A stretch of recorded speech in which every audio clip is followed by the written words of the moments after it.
Assalamualaikum warahmatullahi wabarakatuh. Perkenalkan, nama saya Muhammad Abdul Razak, NPM 20115 dari kelas manajemen 20C. Saya akan mengerjakan soal yang diberikan. Yang pertama yaitu, coba saudara jelaskan bagaimana pandangan Islam tentang riba dan hubungan dalam koneksi Islam beserta saudara baca dalil-dalil yang menyertainya. Yang pertama itu, sejak zaman jahiliyah hingga sekarang, riba adalah bagian dari aktivitas ekonomi yang tak pernah berhenti berkembang. Dalam perkembangan Islam, riba dikhususkan berada dalam kelebihan, mulai dari kelebihan dalam bentuk barang atau uang. Arti riba sendiri adalah kelebihan atau tambahan. Dalam bahasa Indonesia sendiri, riba dikenal dengan bunga. Sistem pinjaman meminjam yang berlandaskan riba ini bisa membuat untung bagi pemilik modal, namun bisa menjerumuskan kaum duafa pada kesusahan dan kemelaratan. Sebagai ulama yang menyatakan bahwa bunga bank haram hukumnya karena termasuk riba atau tambahan atas pinjaman yang diberikan, sementara sebagian ulama mendapat bahwa bunga itu halal karena tidak terkait syarat atau perjanjian yang berlangsung pada waktu akad, dan ulama-ulama lainnya mendapat bahwa bunga bank adalah syubhat atau sesuatu yang diragukan halal atau haramnya. Oleh karena itu, agama Islam melarang kegiatan yang berhubungan dengan riba serta menumbuhkan tradisi sedekah supaya tidak ada yang merasa terbebani atau teraminya akibat dari riba atau bunga. Permasalahan mengenai kesamaan antara praktek bunga dengan limbah mutlak diharamkan ada dalam Al-Quran dan hadis yang sulit dibantah jika ditinjau dari kecil besarnya madarat yang ditimbulkan. Surat Ar-Rum ayat 39 yang Allah berfirman, "Wa ma ataitum min riban liyar buwa fi amwalin nasi fala yarbu indallah wa ma ataitum min zakat turiduna wajhallahi fa aulad ilahumul mud'ifun," yang artinya, dan suatu riba atau tambahan yang diberikan agar dia menambah pada harta manusia, maka riba itu tidak menambah pada sisi Allah. Dan apa yang kamu berikan berupa zakat yang kamu maksudkan untuk mencapai keridaan Allah, maka yang berbuat demikian itulah orang-orang yang melipat gandakan pahalanya. Surat Al-Rum ayat 39. Selanjutnya, soal yang kedua yaitu, jelaskan bagaimana bank dan perusahaan penanaman modal Islam beserta saudara baca dalil yang menyertainya. Yaitu, kegiatan ekonomi adalah suatu hal yang diatur dalam Islam dan setiap muslim berusaha melakukan aktivitas ekonomi tersebut sesuai dengan ilmu muamalah dalam syariat Islam. Dalam hal ini, bank sebagai salah satu lembaga keuangan memegang peranan penting, dan kebanyakan bank yang ada saat ini bukanlah bank syariah atau bank yang sesuai dengan syariat Islam, melainkan bank konvensional yang mengandalkan sistem bunga. Sementara itu, ada beberapa pihak bank konvensional yang ikut serta dalam regulasi uang, di dalamnya termasuk para debitur dan pemegang saham. Meskipun demikian, antara pihak-pihak tersebut tidak ada ikatan emosional dan mereka bekerja masing-masing dengan orientasi yang berbeda. Dijelaskan dalilnya yaitu, alladzina ya'kuluna riba la yaqumuna illa kama yaqumu ladzi yatahabbaduluhu syaitanu minal masyri, dzalika bi annahum qalu iddamal bai'u mislur riba wa halallahul bai'a wa arramal riba, faman ja'ahu mau'idatan min rabbihi fattahaya falahu ma salafa wa amruhu ilallah wa man ada fa'ulaika ashabun nar hum fiha khalidun. Yaitu artinya, orang-orang yang makan atau mengambil riba dapat berdiri melainkan seperti berdirinya orang yang memasukkan syaitan lantaran tekanan penyakit gila. Keadaan mereka yang demikian itu adalah disebabkan mereka berkata atau berpendapat sesungguhnya jual beli itu sama dengan riba. Padahal Allah telah menghalalkan jual beli dengan mengharamkan riba. Orang yang telah menyampaikan kepadanya larangan dari Tuhannya lalu terus berhenti dia mengambil riba. Maka bagaimana apa yang telah diambilnya dahulu sebelum datang larangan. Dan urusannya terserah kepada Allah. Orang yang kembali mengambil riba, maka orang itu adalah penghuni-penghuni neraka. Mereka kekal di dalamnya.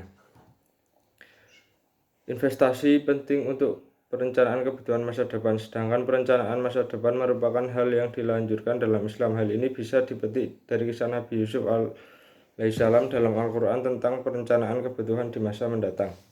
Dikarenakan dengan takwil, beliau berharap mimpi raja, di mana 7 sapi kurus memakan 7 sapi gemuk, dan 7 bulir gandum yang kosong dan 7 lainnya yang berisi gandum. Dalam surat Yusuf ayat 46-49 Allah berfirman, Yusufu ayyuhas siddiqu aftina fi sab'i baqarati simani fa'akuluhum yab'un ijafun wa sab'i sunbulatin husrin wa ahoroya bisatin la'alli arji'u ilan nasi la'allahum ya'lamun fala tasra'una sab'a sinina da'abban fama hasattum fadaruhu fi sunbulihi illa qalilan mimma ta'akulun summa ya'ati min ba'di dalika yab'u sidadun bi aqulna ma aqaddamtum lahunna illa qalilan mimma tusinun summa ya'ti min ba'di dalika amun fihi yughatun nasu wa fihi ya'sirun, yang artinya setelah pelayan itu berjumpa dengan Yusuf, dia berseru bahwa Yusuf, hai orang-orang yang amat dipercaya, terangkanlah kepada kami tentang 7 ekor sapi betina yang gemuk-gemuk yang dimakan oleh 7 ekor sapi betina yang kurus-kurus, dan 7 bulir gandum yang hijau dan 7 lainnya yang kering, agar kau kembali kepada orang-orang itu dan mereka mengetahuinya. Yusuf berkata, hendaknya kamu bertahan 7 tahun lamanya sebagai biasa, maka apa yang kamu tuai hendaklah kamu biarkan di bulirnya kecuali sedikit untuk kamu makan. Kemudian sesudah itu akan datang 7 tahun yang amat sulit, yang menghabiskan apa yang kamu simpan untuk menghadapinya. Tahun sulit, kecuali sedikit dari bibit gandum yang kamu simpan. Kemudian setelah itu akan datang tahun yang padanya manusia diberi hujan dengan cukup, dan di masa itu mereka memeras anggur. Surat Yusuf ayat 46-49. Soal yang ketiga yaitu kredit konsumtif dan non-konsumtif dalam Islam beserta baca dalil yang menyertainya. Dalam bahasa Arab, jual beli kredit dikenal dengan bait tasqih, yang berarti membagi sesuatu menjadi beberapa bagian tertentu. Ulama Syafi'iyah, Hanafiyah, Al-Mu'ayyid Billah serta mayoritas ulama lain mendapat bahwa hukum kredit dalam Islam diperbolehkan. Dan kemudian dalil yang diperbolehkan dalam kredit adalah hadis Aisyah radhiyallahu an,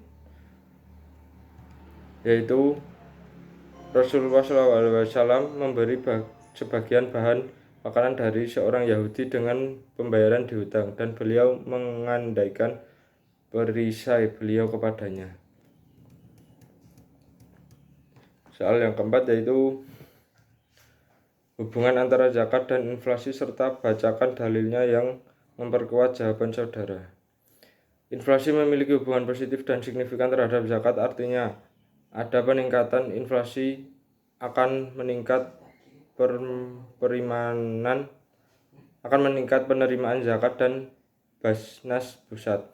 Hal ini tidak sesuai dengan hipotesis awal, namun dapat dijelaskan dengan kondisi inflasi yang terjadi di Indonesia. Inflasi di Indonesia termasuk kategori inflasi ringan, yaitu inflasi yang kurang dari 10% per tahun.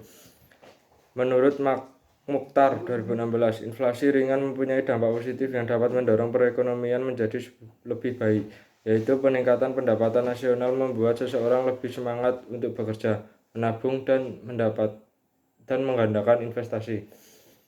Penerimaan zakat di Indonesia bersumber dari zakat individu dan lembaga. Asumsi lain untuk kesimpulan tersebut adalah fakta bahwa pertumbuhan zakat mengalami kenaikan terbesar kedua di tengah inflasi yang terjadi pada tahun 2014. Hal tersebut terjadi karena diberlakukannya Instruksi Presiden Nomor 3 Tahun 2014 tentang optimalisasi pengumpulan zakat di Kementerian Lembaga, Sekretariat Jenderal Lembaga Negara, Sekretariat Jenderal Komisi Negara, pemerintah daerah, badan usaha milik negara, dan badan usaha milik daerah melalui Badan Akmil Zakat Nasional. Impres tersebut mengatur soal pembayaran zakat bagi pegawai pemerintahan yang langsung dipotong tiap bulan dari gaji zakat payroll system. Sedangkan di tengah tingginya inflasi membuat penerimaan zakat pun bertambah. Tercatat dalam surat Al-Baqarah ayat 267 yang berbunyi, Ya ayyuhalladzina amanu anfiqu min thayyibati ma kasabtum wa mimma akhrajna lakum minal urdid wala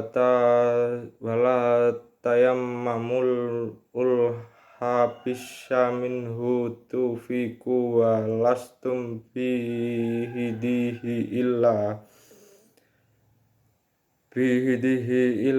antumidu fi wa'lamu annallaha ghaniyyum hamid, yang artinya, wahai orang-orang yang beriman, keluarkan zakat sebagian daripada hasil usaha kamu yang baik-baik dan sebagian dari apa yang kami keluarkan dari bumi untuk kamu. Allah menjelaskan bahwa segala hasil usaha yang baik itu wajib dizakat. Oleh karena itu, bagi siapa yang menjadikan makan gaji itu sebagai suatu profession, maka itu juga termasuk dalam hasil usaha yang wajib zakat. Soal yang kelima yaitu asuransi itu diperbolehkan tidak dalam Islam. Coba saudara jelaskan serta bacakan dalil yang memperkuat jawaban saudara. Hukum asuransi dalam Islam adalah hal yang perlu diketahui oleh umat Islam sebelum memutuskan untuk beli asuransi. Apabila mengacu pada aturan Fatwa Majelis Ulama Indonesia atau MUI dan Al-Quran, maka hukum asuransi tidaklah haram selama pengelolaan asuransi berdasarkan prinsip-prinsip syariah. Kemudian, hukum asuransi dalam Islam beserta dalilnya menurut pandangan ulama pun diperbolehkan selama asuransi tersebut berdasarkan ajaran Islam. Bahkan pendapat ulama tentang hukum asuransi juga mengatakan bahwa asuransi pada dasarnya memiliki fungsi untuk saling melindungi dan tolong-menolong antar umat manusia yang bisa saja mengalami musibah tidak terduga. Baik menurut MUI maupun pandangan ulama, selama dijalankan berdasarkan ajaran Islam, asuransi tentu saja diperbolehkan. Jenis proteksi ini dikenal dengan istilah asuransi syariah.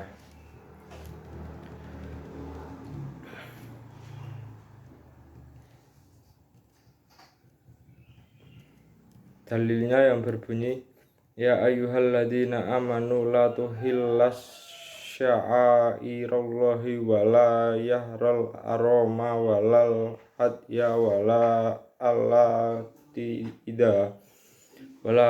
ida wa la aminal baital harama yabta'una fadlam mir rabbihim wa ridwana wa idha halaltum todun wala yajrimannakum syananu qaumin an haddukum anil masjidil harami al ta'tadu wa ta'awanu 'alal birri wat taqwa wala ta'awanu 'alal ismi wal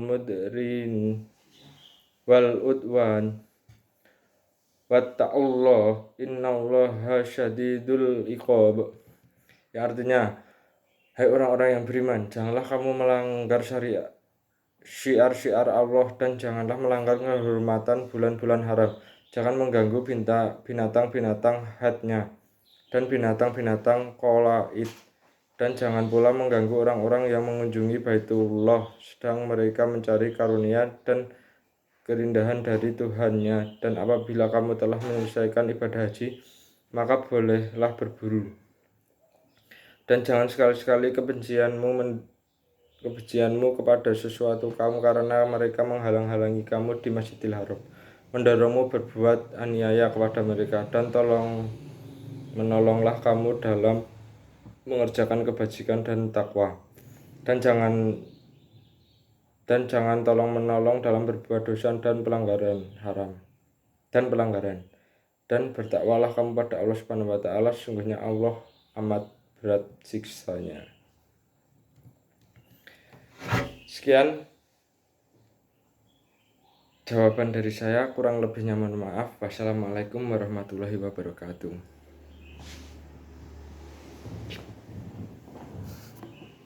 Rati edisi barang goblok.